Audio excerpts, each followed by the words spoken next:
अस्सलाम वालेकुम। Welcome to my YouTube channel. शुरू करते हैं आज कंपनी लॉ को। आज हम देखेंगे features of company. So start करते हैं।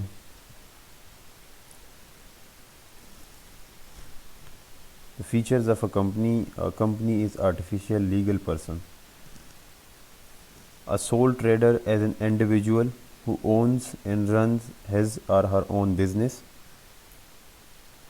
The law does not recognize the business. The law recognizes only the individual who runs it. The individual is liable for the debts of the business and is also personally liable for any breach of the law by the business. तीन type of business होते हैं, एक soul trader, एक partnership और एक company. सो यहाँ पे soul trader के बारे में बताया है। जो सोल ट्रेडर होता है वो the only one owner business होता है और वो कंपनी के बिज़नेस के जितनी भी लायबिलिटी होती हैं उनके लिए वो लायबल होता है। और अगर वो उसका बिज़नेस कोई भी कानून तोड़ता है तो वो पर्सनली लायबल होता है उस ब्रेच ऑफ लॉ को। A partnership is a group of individuals who own and run their own business. Each partner usually contribute capital to the business. A partnership business is not recognized as a person by the law. Individual partners are personally liable jointly with the other partner for the debts of the business. जो partnership होती हैं वो दो या दो से ज़्यादा बंदे आपस में मिलके बिज़नेस करते हैं और वो कैपिटल कंट्रीब्यूट करते हैं। स्टार्ट में जब बिज़नेस स्टार्ट करते हैं तो जितनी भी वो पार्टनर्स होते हैं तो वो कोई 20% हिस्सेदार होता है, कोई 30% होता है, तो उनकी आपस में एक रेशो होती है ओनरशिप की। उसके मुताबिक वो कैपिटल कंट्रीब्यूट करते हैं बिज़नेस को और फिर वो बिज़नेस स्टार्ट करते हैं। और ये सारे बंदे जो हैं ये लायबल होते हैं for the debts of the business. उनका जो बिज़नेस है जो कि वो पार्टनरशिप के तौर पर कर रहे हैं उसमें जितनी भी उसकी लायबिलिटी अराइज़ होगी फ्यूचर में तो उसके लिए ये सारे लायबल होंगे। यहाँ पे मैं आपको बताता चलूँ, जो सोल ट्रेडर हैं उसमें वो पर्सनली लायबल था और यहाँ पे जितनी भी बंदे हैं वो जितनी भी वो पार्टनर हैं वो सारे लायबल होंगे लायबिलिटी ऑफ द बिज़नेस को। अब यहाँ पे एक सवाल ये भी राइज़ होता है कि कौन से बिज़नेस को।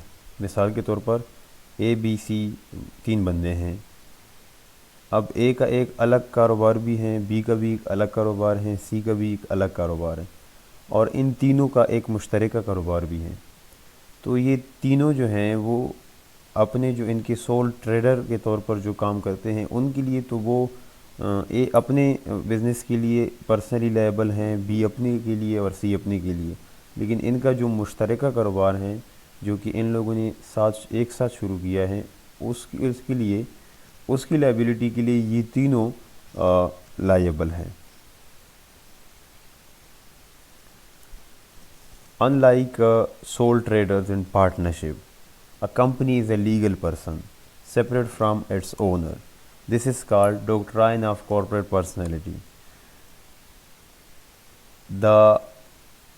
For example, the law recognizes a company is a person with legal rights and obligations similar to those of ordinary individuals. जो कंपनी होती हैं वो एक आर्टिफिशियल पर्सन के तौर पर काम करती हैं। कंपनी को हम सेपरेट ट्रीट करते हैं फ्रॉम देयर ओनर्स। मिसाल के तौर पर एक कंपनी है, एक कंपनी रजिस्टर हुई है तो उसके शेयर्स बहुत से लोगों ने लिए होंगे, सो उसके ओनर बहुत से होंगे। तो मिसाल के तौर पर एक कंपनी है जिसमें एक बंदे ने 10% का हिस्सादार है तो वो 10% तक ही लायबल होगा। अगर कंपनी लिक्विडेट होती है, ख़त्म होती हैं, नुकसान करके ख़त्म हो जाती हैं तो वो जो बंदा जिसने 10% हिस्सा उस कंपनी में है अब अगर उसने 10% के पैसे उसने स्टार्ट में पे कर दिए हैं तो वो घर से और पैसे नहीं लेके आएगा, बस उसकी वो 10% जो हिस्सा है वो डूब जाएगा। तो और जो कंपनी की बिजनेस होती हैं उसका यह लिखा हुआ है with legal rights, the law recognise the company is a person, यानी लॉ जो है वो कंपनी को as a separate person treat करती हैं with legal rights and obligations. उसके कुछ राइट्स भी होंगे कंपनी के और कुछ ऑब्लिगेशंस भी होंगे, similar to those of ordinary individual. जैसे कि एक ऑर्डिनरी इंडिविजुअल्स बिजनेस होता है, सोल ट्रेडर का बिजनेस होता है, उसमें उसके कुछ राइट्स एंड ऑब्लिगेशंस होते हैं, इसी तरह कंपनी की भी राइट्स एंड ऑब्लिगेशंस होते हैं। Contractual rights and obligations is a legal person. A company may enter into contract with other person, individuals or other companies. जैसे वो एक लीगल पर्सन जो है वो कॉन्ट्रैक्ट कर सकता है किसी भी दूसरे बंदे के साथ या किसी भी कंपनी के साथ, तो उसी तरह कंपनी भी कॉन्ट्रैक्ट कर सकती है किसी भी पर्सन, इंडिविजुअल या जो ना दूसरी कंपनी के साथ। Debts and liability, if a company incur a debt, the company itself is liable and its owner, the shareholder, are not। मतलब कि कंपनी अगर कोई चीज़ें परचेज़ करती हैं, उसकी कोई लाइबिलिटी है, तो उसके ओनर उसकी रिस्पॉन्सिबल नहीं है, कंपनी इटसेल्फ उसकी रिस्पॉन्सिबल है।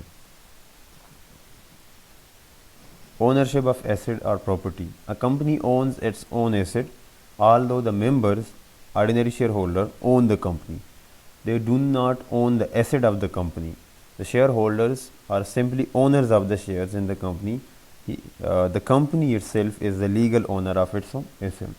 जो भी प्रॉपर्टी और एसेट्स है कंपनी के, उसका जो ओनर है, ओनरशिप जो है लीगली वो कंपनी के नाम पे होती हैं, वो किसी ऑर्डिनरी शेयर होल्डर्स जो होते हैं उनके नाम पे नहीं होती।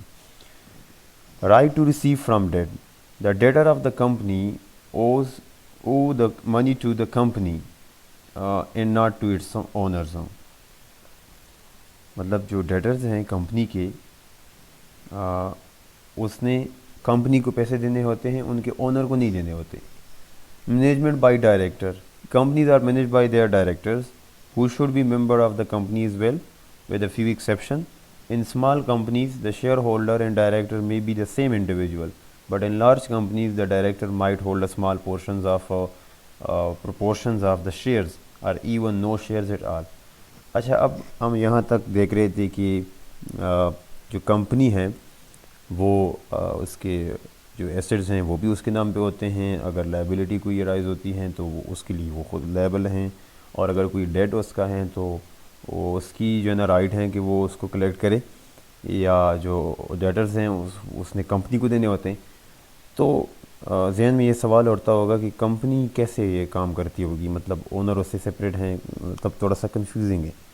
सो यहाँ पे कंपनी को डायरेक्टर्स जो होते हैं वो चला रहे होते हैं, मैनेज कर रहे होते हैं कंपनी को, जो कि कंपनी के मेंबर भी हो सकते हैं, मतलब ज़्यादातर तो कंपनी के मेंबर ही होते हैं, लेकिन कुछ एक्सेप्शनल केसेस भी होती हैं जिनमें मे बी वो ना हो, मेंबर ऑफ़ द कंपनी ना हो। जैसे कि मैं बताता चलूँ कि जिस तरह अगर कोई आप किसी से लोन लेते हैं, अगर कंपनी किसी से लोन लेती हैं, किसी बैंक से लोन लेते हैं या किसी भी इंस्टीट्यूशन से लोन लेती हैं, तो वो मे बी वहाँ से कोई डायरेक्टर यहाँ अपॉइंट कर सकता है या गवर्नमेंट जो है ना वो अपॉइंट कर सकता है। सो अभी यहाँ लिखा हुआ है the shareholder and director may be the same individual, मतलब वो एक भी हो सकते हैं। But in large companies the director might holder, मतलब जो बड़ी कंपनीज़ हैं उनमें ज़रूर जो हैं जो डायरेक्टर्स हैं उनके पास कुछ ना कुछ शेयर्स ऑफ द कंपनी होंगे। Okay, liability to pay tax, a company is personally liable to pay tax on its income. Simple, personally liable हैं अपने इनकम पे टैक्स पे करने के लिए, उसके ओनर लायबल नहीं है। Legal obligation, if a company breaks the law, it is usually the company itself that is liable, although there are circumstances in which its owner or officer, mainly director, may be personally liable। वैसे तो अगर company कोई law की खिलाफ वर्जी करती है तो वो पर्सनली लायबल हैं उसके लिए, लेकिन ऐसी भी सिचुएशंस आते हैं जहाँ पे ओनर या ऑफिसर, मेनली डायरेक्टर जो हैं वो भी पर्सनली लायबल हो सकते हैं।